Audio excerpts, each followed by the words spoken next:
มาบานบายวันนี้เราจะมาเฮ็ดอาหารเองเนาะเมนูก็คือป๊อปคอร์นแล้วก็มันฝรั่งนั่นเอง ซ่องอ่านเนาะซึ่งจะเป็นอะไรกันเฮามาเบิ่งกันเลยอุปกรณ์อาหารมีอย่างเด็ดสาระอุปกรณ์อาหารมีอย่างเด็ดจะมีไมโครเวฟป๊อปคอร์นเลยไหมเริ่มเห็ดเลยใครที่เห็ดใครจะเป็นผู้เห็ดนี่ใส่เข้าไปเอาเข้ามาเดี๋ยวเอาเข้าไปคุมเอาตรงบินอันนี้แล้วจับเวลาประมาณ2 นาทีหยุดให้เวลาอีก2 นาทีมาจัดการถ้าป๊อปคอร์นสุกอยู่นานเนาะเดี๋ยวอีกประมาณ1 นาทีไปเราจะมาเกี่ยมเครื่องวัตถุดิบของมันฝรั่งท่าเนาะอุปกรณ์มีอย่างเดมันฝรั่งเลยถ้วยก็เอาไปซื้อเนี่ยเป็นช่อนี้ว่าเขาไม่จ่ายแล้วอ่ะเอาบ่มีสปอนเซอร์เด้อบ่มีสปอนเซอร์เขาไม่จ่ายผมก็ทำเองเด้อ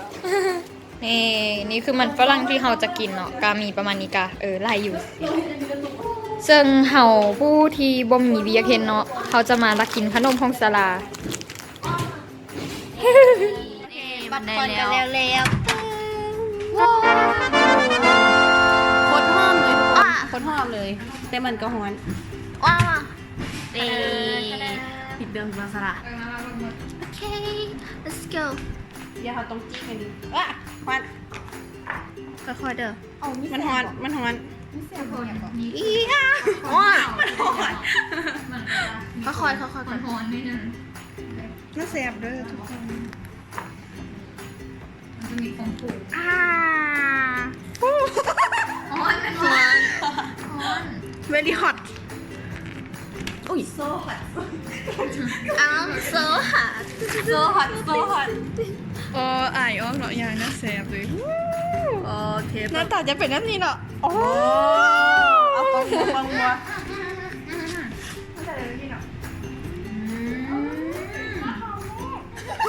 เขาจะมาซิมของเรามันจะเป็นนี่คือวิธีของบางเพิ่นจืดแล้วไรจะกำลังหาอย่างมาได้เลยอันยังเป็นอะไรแซ่บเขากำลังสิไปจืนมันฝรั่งต่อกันเลยเดี๋ยวมันต้องมีจานเอาอันนี้มันจานที่แบบเขาจืดแล้วก็จะมาใส่นี่ใส่นี่เนาะโอเคนี่คือสถานที่ที่เขาจะมาจืนมันฝรั่งเนาะแตกต่างจากในบ้านมากอุปกรณ์มาแล้วตองน้ำมันจองสิขั้นตอนทำอินเนาะก็คือเปิดแก๊สก่อนซึ่งซาจะเป็นคนเห็นให้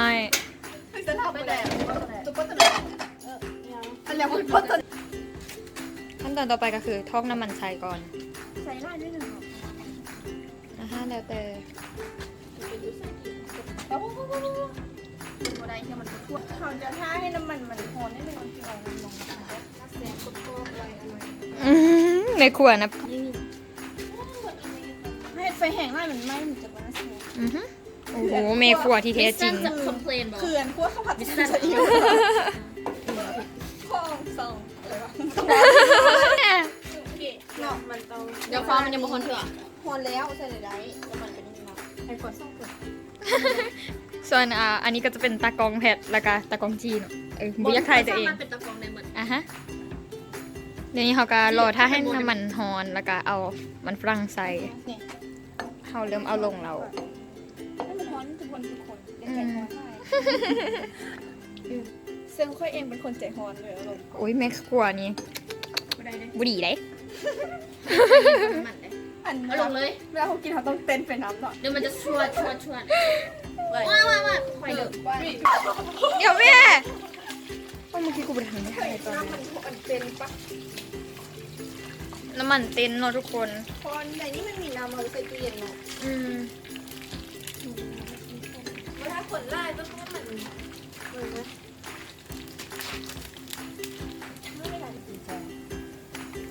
คือกล้องจะรอดวันนี้มิชชั่นต้อง complete ร้อนมันต้องร้อน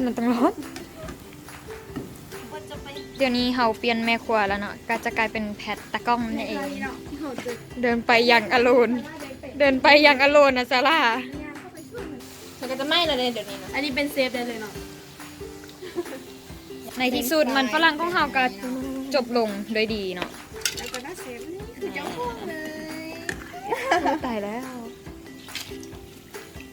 วัวซองต้องยุบแน่นอนเลยสู้ได้ในที่สุดนั่งทำกันเสร็จแล้วนี่นะ จะแซ่บเลยอันฝรั่งที่ว่าเฮาเฮ็ดออกมาโดยเวลาดุนเส้นดุน สลัด แล้วอันนี้ก็จะเป็นป๊อปคอร์นของเฮาเนาะ โรชา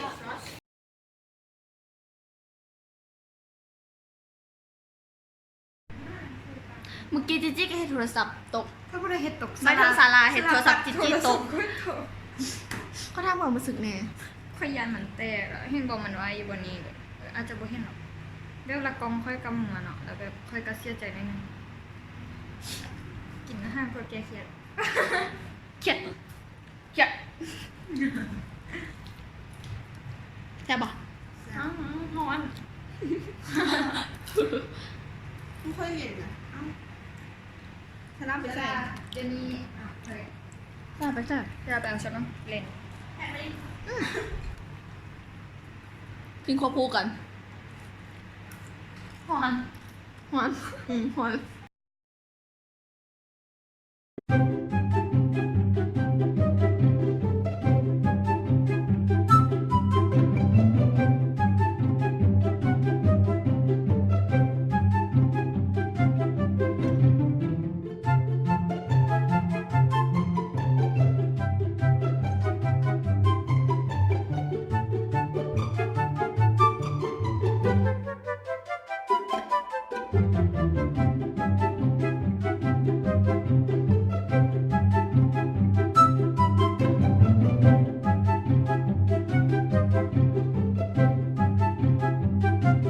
A few moments later.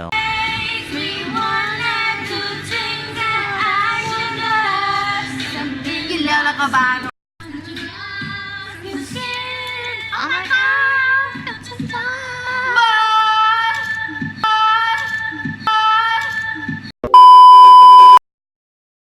เดี๋ยวนี้เนาะเขาก็ได้กินแล้วทั้งป๊อปคอร์นทั้งเฟรนช์ฟรายเนาะก็คือแบบกินสะอกสะใจจนแบบจานเกลียงเลยเนาะแล้วก็มาต่อด้วยขนมประมาณนี้แหละซึ่งกิจกรรมที่ว่าเขาเฮ็ดในเฮือนศาลานี้ หรือว่าเป็นบล็อกของเขานั้นก็ได้จบลงเพียงเท่านี้เนาะก็ ถ้าพูดได้มาก็อย่าลืมกดไลค์กดแชร์ กด subscribe บ๊ายบาย